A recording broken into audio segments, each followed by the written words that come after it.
नमस्कार, आप देख रहे हैं दिल्ली ग्लो न्यूज और मैं हूं आपके साथ सपना।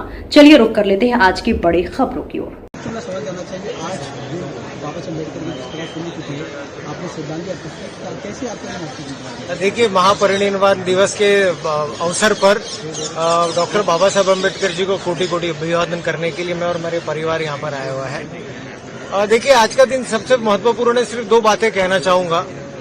सबसे पहले परम पूज्य डॉक्टर बाबा साहब अम्बेडकर जी ने ये कहा है कि अगर आपको दुख से निवारण चाहिए तो उससे लड़ना चाहिए आपको। और लड़ाई आप कब करेंगे? जब आप शिक्षित होंगे।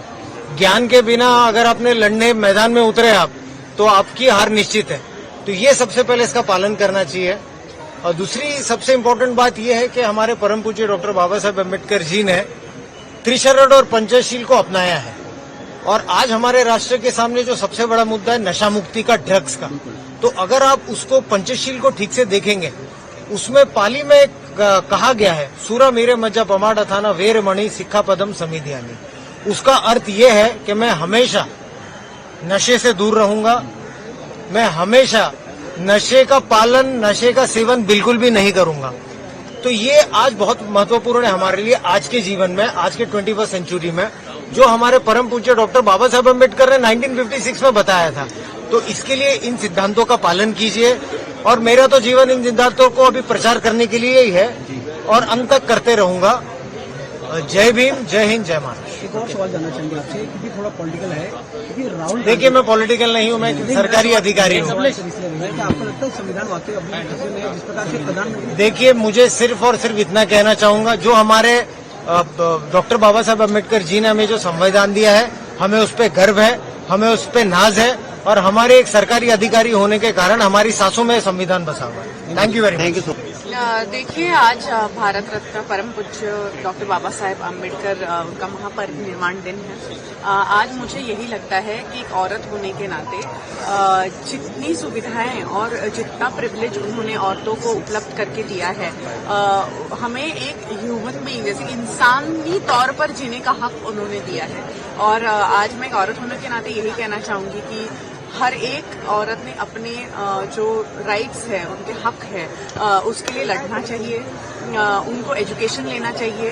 हमें ये सहूलियत जो दी है वो व्यर्थ नहीं जानी चाहिए। अपने पैरों पे खड़े होना चाहिए, फाइनेंशियली इंडिपेंडेंट होना चाहिए, अपने हक को जानना चाहिए सबसे पहले।